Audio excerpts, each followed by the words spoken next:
नमस्कार, जय जगन्नाथ। आज हम आपको महाप्रसाद के बारे में बताएंगे। प्रत्येक मंदिर में आप लोग को विदित होगा, पूजा अर्चना करने के बाद हम लोग भोग देते हैं। वो जो भोग होता है उसको प्रसाद कह लेते हैं। और पूरी श्री जगन्नाथ श्री क्षेत्र में जो प्रसाद होता है उसको महाप्रसाद बोला जाता है। इसके पीछे बहुत सारी रहस्य है। और वो महाप्रसाद स्वयं मां लक्ष्मी की देखरेख में ही बनता है। किंवदंती यही कहता है, बल्लभाचार्य जी ने एकादशी के दिन प्रभु जगन्नाथ के दर्शन की प्राप्ति के लिए गए थे। और उस दिन एकादशी के दिन किसी ने उनको भोग दिया, अर्थात प्रसाद दिया। उस दिन उन्होंने सेवन किए और दिन बीत भी गया और रात भी गुजर गया। रात गुजरने के पश्चात जब द्वादशी आई तो पुनः वो भोग या प्रसाद को बल्लभाचार्य जी ने सेवन किया। उस पश्चात वो प्रसाद महाप्रसाद से परिणत हुई और उसी दिन से वो महाप्रसाद का आख्या दिया जा रहा है। आप लोग को विदित होगा, ये महाप्रसाद जो होता है ये एक रहस्यमय प्रसाद है। इसकी वर्णना मैं करने जा रहा हूं। मेरी जो अनुसंधान से, विभिन्न ग्रंथों से, विभिन्न पुराण से और महान आचार्य का अनुसरण से जो ज्ञान मुझे मिला, मैं आप लोग के सामने वो साझा करता हूं। महाप्रसाद जो होती है, किसी भी तीर्थ स्थान में मिलने वाला प्रसाद को सामान्यतः प्रसाद ही कहा जाता है, परंतु उड़ीसा स्थित जगन्नाथ मंदिर का मिलने वाला प्रसाद को महाप्रसाद माना जाता है, जिसके प्रसाद से हमको पुण्य मिलता है, धर्म मिलता है और एक आत्मा को शांति मिलता है। वो प्रसाद की सुगंध ही अपूर्व है। मैं यहां पे आप लोग को कहना चाहूंगा, वो जो महाप्रसाद जो जिस रोषाई घर में बनता है उसमें 500 रोषैया है और 300 असिस्टेंट है, सहायिका है उसको मदद करने वाला। और ये सारी खाना लकड़ी में बनती है और ये सारी खाना एक के ऊपर एक बर्तन, 7 बर्तन जो पीतल का हंडा होता है, हमारा भाषा में हंडा बोलते हैं, पीतल का हंडा बड़ा बड़ा, एक के ऊपर एक ऐसे 7 बैठता है और नीचे से लकड़ी से जलता है। ये प्रभु का लीला है, ये आश्चर्य है, ये रहस्यमय है। अभी तक किसी को पता नहीं है। इसमें रिसर्च ही फेल हो चुका है और रिसर्च के ऊपर रिसर्च चल ही रहा है, लेकिन इसका कोई सटीक नहीं है। लेकिन खाना बनता है पहले 7वां नंबर में, उसके 6वां, उसमें 5वां, उसमें 4था, उसके तृतीय, उसके द्वितीय, उसके बाद आखिर में प्रथम वाला खाना पकता है। ये प्रभु जी की लीला है। पहला वाला पकेगा तो पहले वाला उठेगा, तो इसलिए नीचे वाला पकेगा तो पहला वाला को उठाने के बाद नीचे वाला को कैसे करेगा? यह प्रभु का लीला है। और कभी भी साल भरी 365 दिन में चाहे भक्त कम हो या तीर्थ हो या कोई महोत्सव हो या ना हो, शस्य भंडार जो भंडार है, खाना जहां रखा जाता है, वो साल भरी के लिए कभी एक कंकड़ भी कम नहीं पड़ता है। और खाना जब भंडार से आता है, चाहे वो 10 लोग के लिए हो या 100 लोग के लिए हो, खाना कांस्टेंट आता है। प्रतिदिन नॉर्मल डे में करीब 20,000 श्रद्धालु के लिए खाना भंडार से आता है, राशन निकलता है। परंतु खाते हैं लाखों, निकलता है हजारों की, खाते हैं लाखों, तब भी कम नहीं पड़ता है, कभी नष्ट नहीं होता है। वो बर्तन कभी धोया नहीं जाता है। ये लीला नहीं तो क्या है, ये प्रभु की करिश्मा है, आश्चर्य है, मिराकिल है। और ये बताने के लिए मैं आपको साझा करूंगा, जैसे कोई महोत्सव होता है, चाहे आपकी रथ यात्रा हो या गुरु पूर्णिमा हो या फिर जगन्नाथ प्रभु जी की नागराज वेश हो, जो परंपरा है 12 महीना में 13 पर्व जो कहते हैं हम लोग, तो 13 पर्व के दिन में करीब 50,000 लोग की भंडार से राशन दिया जाता है, लेकिन कहीं लाखों लोग खा जाते हैं, तब भी कम नहीं पड़ता है। वो बोलते हैं सबसे बड़ा खुला होटल है तो पूरी श्री जगन्नाथ की। और वो खाना वहां पे बन जाने के बाद, महाप्रसाद बनने के बाद सिर्फ प्रसाद ही बनता है और रसोई घर में, और उसका कोई खुशबू नहीं है, कुछ भी खुशबू नहीं है। खाना जैसे नॉर्मल बनती है वैसे ही।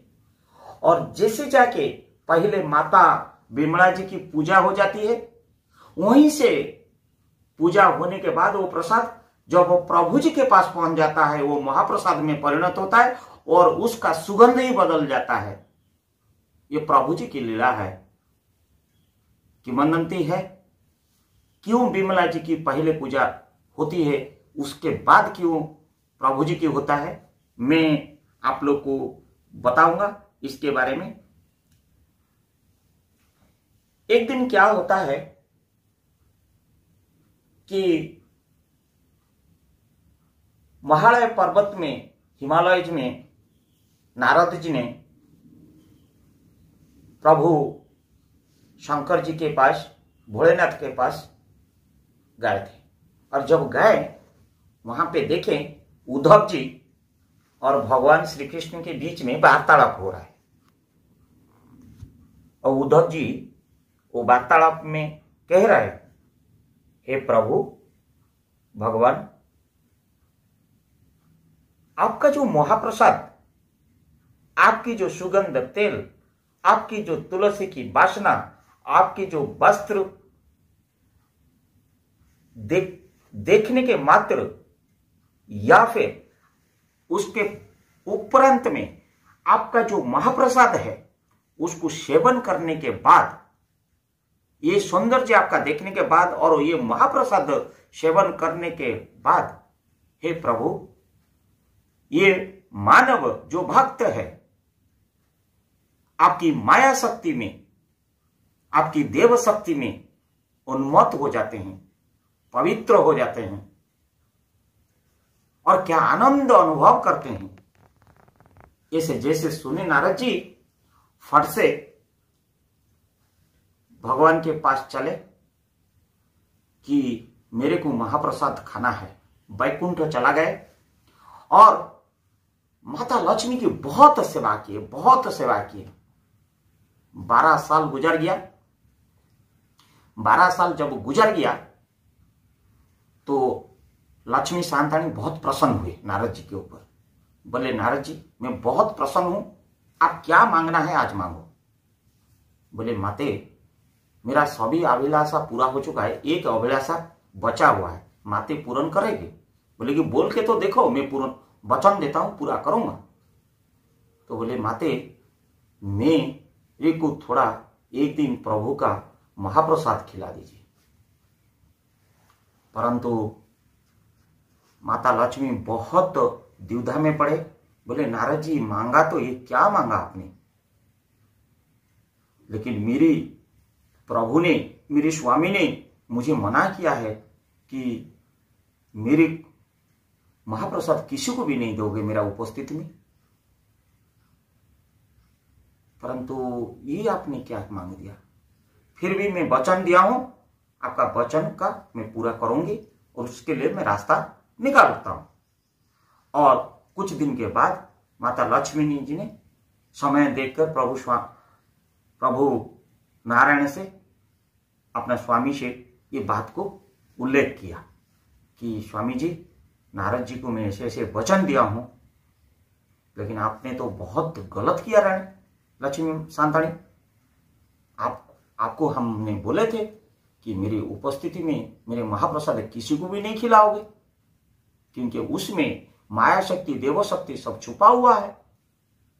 तो ये बहुत द्विधा में, ठीक है, आपने जो वचन दिया है ऐसा करो कि मेरा अनुपस्थिति में नारद जी को मेरा महाप्रसाद दे दो।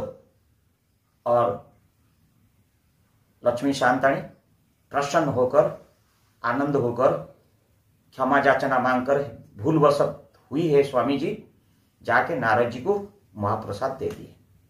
और महाप्रसाद जैसे अनुपस्थिति में लक्ष्मी शांताणी नारद जी को दे दिए, उस पश्चात उनका माया शक्ति आ गया, उनका देव शक्ति 100 गुना हो गया और वो उन्नत होने लगे। उनको दिव्यालोक त्रिपुर दिखाई देने लगा, सब कुछ अद्भुत हुआ, महिमा गाने लगा, संकीर्तन बोलने लगा, हरिनाम बोलने लगा, जय जगन्नाथ होने लगा, जय नारायण होने लगा। ये सब होने के बाद ऐसे बोलते बोलते नारद जी ने पहुंच गए हिमालय जी के पास। जब हिमालय में पहुंच गए, इनकी ये अपूर्व रूप देखे के जाके भोलेनाथ को बोले, हे भोलेनाथ आपकी जय हो। बोले नारद जी आप आज बहुत प्रसन्न हो, इसका कारण मुझे बताओ। बोले कि प्रभु जी, उद्धव जी और श्री कृष्ण के जो वार्तालाप हो रहा था, वो संज्ञान मेरा आने के बाद वो पूरा कहानी बताए। मैं लक्ष्मी शांताणी की सेवा करते हुए मेरे को आज महाप्रसाद मिला, और वो महाप्रसाद में माया शक्ति के साथ देव शक्ति की आनंद, की नृत्य, की गान, की त्रिपुर, की अदृश्य मेरे को अनुभव हो रहा है। भोलेनाथ परेशानी हो गए और बहुत टेंशन में भोलेनाथ आए। बोले यार नारद जी, तुम मेरा भक्त हो, मेरा शिष्य हो, तुम महाप्रसाद पूरा खा लिया क्या? मेरे लिए थोड़ा सा नहीं रखा? ये तुरंत नारद जी ने बोले, भोलेनाथ जी ऐसे कैसे हो सकता है? मैं आपके लिए थोड़ा सा भी नहीं ला सकता हूं, मैं रखा हूं देखिए। और निकाला, और जैसे प्रभु भोलेनाथ जी वो महाप्रसाद को सेवन किए, अंतर्जामी निराकार, जहां जिसी की अंत नहीं, जिसी की सृष्टि नहीं, वो अनंत, वो देव देव महादेव महेश्वर नीलकंठेश्वर गंगाधारी चंद्रधारी,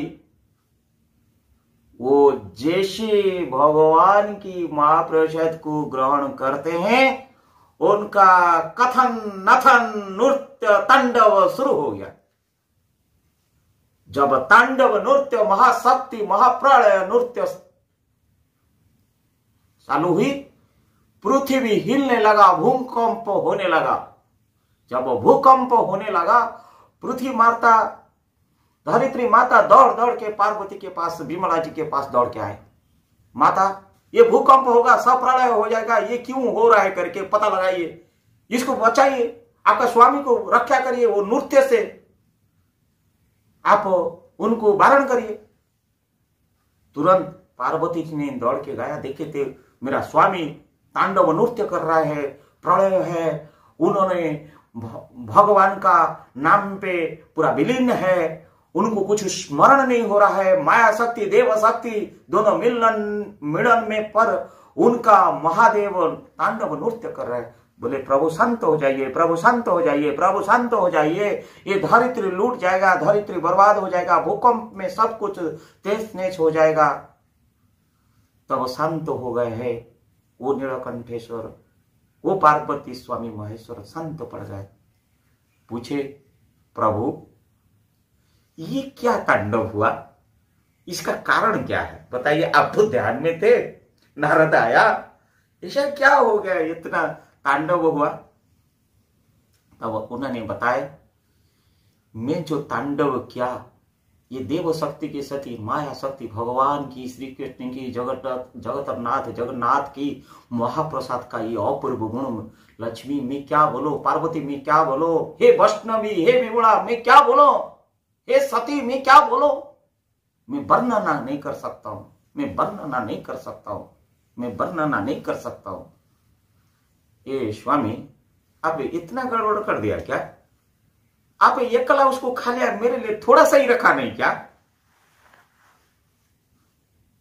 देखिए, अगर मेरे लिए आप नहीं रखा कोई बात नहीं है, अगर महाप्रसाद मुझे अगर आप नहीं दिया तो मैं आपके प्रति रूठ जाऊंगी। जैसे बोले स्वयं भगवान श्री कृष्ण प्रकट हुए, स्वयं श्री कृष्ण की प्रकट हुआ, जगतरनाथ जगन्नाथ की प्रकट हुई।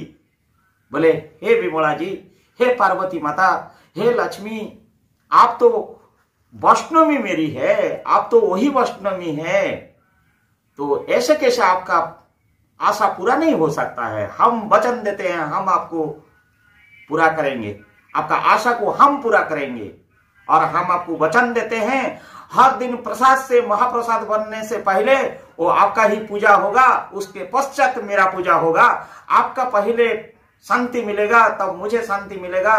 माँ का शांति, भक्तों का शांति, माँ का शांति, बच्चों का शांति, माँ का शांति, संसार का शांति, माँ का शांति, जगत का शांति, माँ का शांति, जनता का साथी, भक्तों का मेरा प्रिय भक्त, भक्त भगवान के पास जो भी आएंगे उनका शांति तब होगा। भोग ये अवड़ा खा के जाएंगे, ये भोग खा के जाएंगे, ये कोठो भोग खा के जाएंगे, वो सुखीला भोग खा के जाएंगे, सुकुड़ी भोग खा के जाएंगे, निर्माल्य लेके जाएंगे। ये सारी चीजें तब होगा प्रसाद से महाप्रसाद जब आपको लगेगा, ये कोठो भोग होगा। और जब फेरे सुखीड़ा भोग लगेगा उसके बाद महाप्रसाद होगा। ये सारी भोग, जितनी भी भोग होगा, ये सारी पहले आपका ही पास पूजा अर्चना होगा, आपका संतना होगा, आपका आशीर्वाद लाभ होने के बाद तब जाके मेरे पास भोग लागी होगा। उसी दिन से माता विमला जी की पहले प्रसाद आएगा, वहां से पूजा अर्चना होके वह महाप्रसाद से परिणत होके जगन्नाथ जी की, प्रभु जगन्नाथ की पूजा अर्चना होगा। और महाप्रसाद होने के बाद वो बर्तन में, मिट्टी की बर्तन में अवड़ा बनेगा।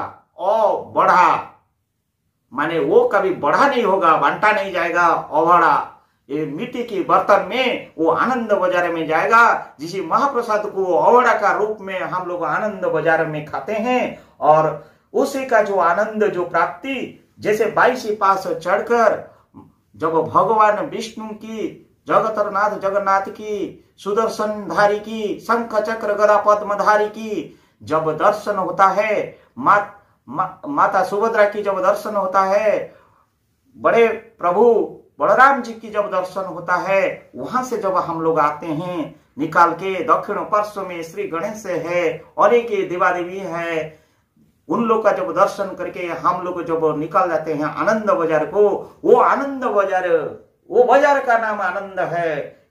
और महाप्रसाद का वितरण होता है उस अवड़ा का नाम पर। और कैबल्य, वहां पे टंक तोरानी 56 भोग में दूसरा मैं बताऊंगा 56 भोगों का अर्थ क्या है, 56 भोग कैसे बनता है, 56 भोग क्या है, मैं दूसरा चरण में बताऊंगा। और आज मैंने ये जो महाप्रसाद का बारे में बताया, और ये महाप्रसाद का अपूर्व कहानी आप लोग को अच्छा लगेगा। ये अपूर्व कहानी नहीं है, ये रहस्यमय कहानी है, कितना भी लोग को पता नहीं होगा। ये 56 भोग में बहुत सारी चीजों में नहीं लगता है, आप लोग को पता नहीं होगा। ये भोग केवल महाप्रसाद जो बनती है केवल घी में बनती है, वहां पे टमाटो नहीं लगता है, टमाटो आलू नहीं लगता है, बहुत सारी चीजें नहीं होता है। जो भोग का चरण में बताऊंगा उसी समय ये सब बताऊंगा। ये महाप्रसाद का अर्थ, प्रसाद का महाप्रसाद से कैसे परिवर्तन होता है, प्रसाद महाप्रसाद क्यों बनता है, और महाप्रसाद की पहले विमला जी की क्यों है, उनका पीछे रहस्य क्या था, आप लोग को कैसे लगा आप मुझे कमेंट करिए। अच्छा लगेगा तो मुझे जरूर जरूर जरूर लाइक करिए और सब्सक्राइब करिए। धन्यवाद। जय जगन्नाथ।